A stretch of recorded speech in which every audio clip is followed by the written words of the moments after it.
주님 영광 받으소서.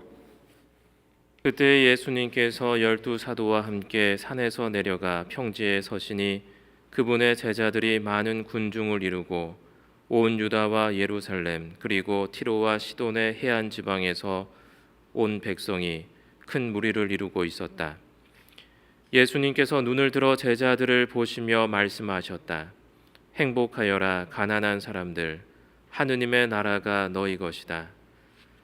행복하여라 지금 굶주리는 사람들, 너희는 배부르게 될 것이다.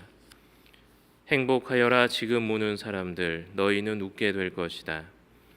사람들이 너희를 미워하면, 그리고 사람의 아들 때문에 너희를 쫓아내고 모욕하고 중상하면 너희는 행복하다. 그날에 기뻐하고 뛰놀아라. 보라, 너희가 하늘에서 받을 상이 크다. 사실 그들의 조상들도 예언자들을 그렇게 대하였다. 그러나 불행하여라 너희 부유한 사람들, 너희는 이미 위로를 받았다. 불행하여라 너희 지금 배부른 사람들, 너희는 굶주리게 될 것이다. 불행하여라 지금 웃는 사람들, 너희는 슬퍼하며 울게 될 것이다. 모든 사람이 너희를 좋게 말하면 너희는 불행하다. 사실 그들의 조상들도 거짓 예언자들을 그렇게 대하였다. 주님의 말씀입니다. 그리스도님 찬미합니다.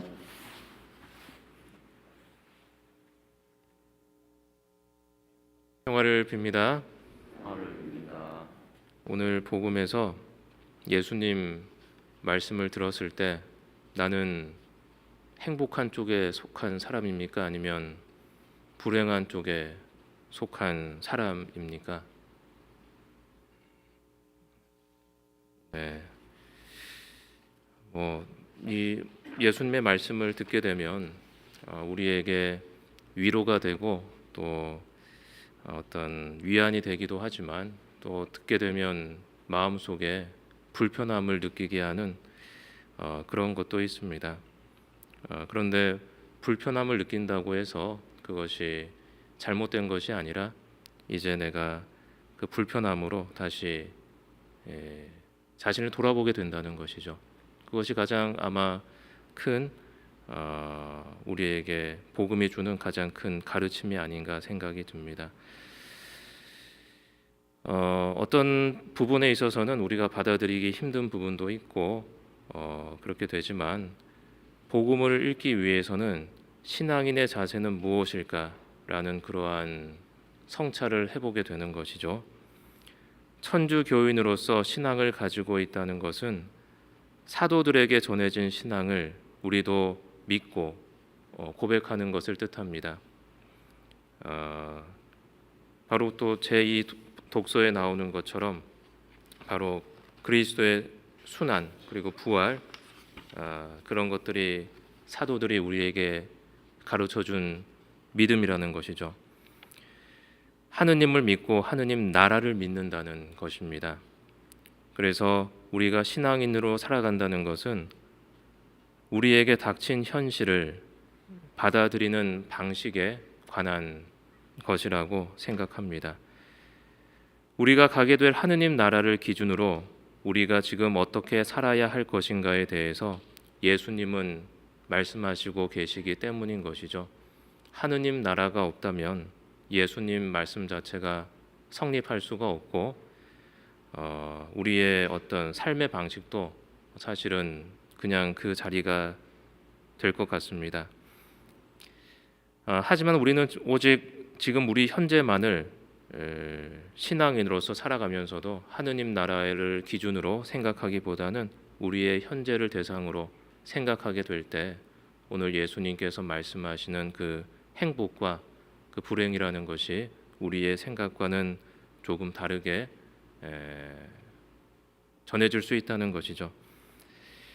그래서 오늘 일독서에서는 다음과 같이 말합니다. 사람에게 의지하는 자와 쓰러질 몸을 제 힘인 양 여기는 자는 저주를 받으리라. 그의 마음이 주님에게서 떠나 있다. 그는 사막의 덤불과 같아 좋은 일이 찾아드는 것도 보지 못하리라.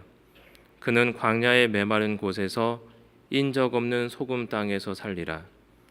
그러나 주님을 신뢰하고 그의 신뢰를 주님께 두는 이는 복되다. 그는 물가에 심긴 나무와 같아 제 뿌리를 시냇가에 뻗어 무더위가 닥쳐와도 두려움 없이 그 잎이 푸르고 가뭄 해에도 걱정 없이 줄곧 열매를 맺는다. 이 일독서의 어떤 내용이 오늘 예수님께서 말씀하시는 것과 동일한 의미라고 생각이 듭니다. 오늘 복음의 말씀의 중심은 부자냐 가난하냐 거기에 있지 않다는 것이죠. 가난하게 살든 부자로 살든 내가 지금 하느님께 의지하고 있느냐 아니냐가 우리 행복의 기준이 될 수 있어야 한다는 것인데, 그런데 우리가 신앙인으로 살아가면서도 이 하느님께 의지하냐 아니냐가 우리 행복의 기준이 되지 않는다면 그렇게 된다면 조금 이제 불편하게 예수님 말씀이 우리에게 전해지지 않을까 생각합니다. 하느님께 의지하는 자는 비록 지금 고통스럽고 힘이 든 처지에 놓여 있더라도 결국 하느님께 의지하기 때문에 하느님 나라를 차지하게 되는 것이죠. 하느님 나라를 기준으로 생각하게 될 때 이 현재의 어떤 삶의 방식이 달라질 수 있고, 그렇게 되면 우리에게 고통스러운 상황도 다가올 수 있지만 결국에는 하느님 나라를 차지하게 되고, 그렇지 않은 사람들은 비록 지상에서 잘 살게 되더라도 그것으로 끝인 것이죠. 그런데 우리 신앙인들의 희망은 바로 하느님 나라에 있는 것이 아니겠습니까? 자신이 누리던 것이 사라지면 그 희망조차 사라지고 만다는 것이죠. 그래서 오늘 독서의 1독서와 2독서 그리고 복음의 말씀이 모두 다 연관이 있는 것처럼 보입니다. 오늘 사도 바오로도 그렇게 말합니다. 그리스도께서 되살아나지 않으셨다면 여러분의 믿음은 덧없고 여러분 자신은 아직도 여러분이 지은 죄 안에 있을 것입니다. 그리스도 안에서 잠든 이들도 멸망하였을 것입니다. 우리가 현세만을 위하여 그리스도께 희망을 걸고 있다면 우리는 모든 인간 가운데에서 가장 불쌍한 사람일 것입니다. 라고 이제 말을 하고 있습니다. 우리가 현세만을 위해서 그리스도께 희망을 걸고 있다는 건 무슨 뜻이겠습니까? 우리 기도할 때 어떤 기도를 하느냐? 오직 현재만을 위한 기도를 하고 있느냐? 아니면 하느님 나라를, 이 현재만이 아니라 하느님 나라를 위한, 차지하기 위한, 우리가 잘 살게 해달라기보다는 선하게 살게 해달라고, 그리고 남을 위해서 기도하는 그러한 선한 마음이 있느냐 없느냐, 그런 것이 아닌가 생각합니다. 모든 사람에게 고통이 있고 또 행복이 존재합니다. 신앙인으로서 할 수 있는 것은 우리에게 주어진 이 상황을 어떻게 받아들이고 그리고 어떠한 방식으로 우리가 받아들일 수 있느냐는 것이죠. 우리에게 닥친 고난도 그것을 어떻게 받아들이냐에 따라서 천국으로 가는 열쇠가 될 수도 있고, 우리가 가지고 있는 부가 오히려 우리를 지옥으로 인도하는 그러한 것이 될 수도 있다는 것입니다.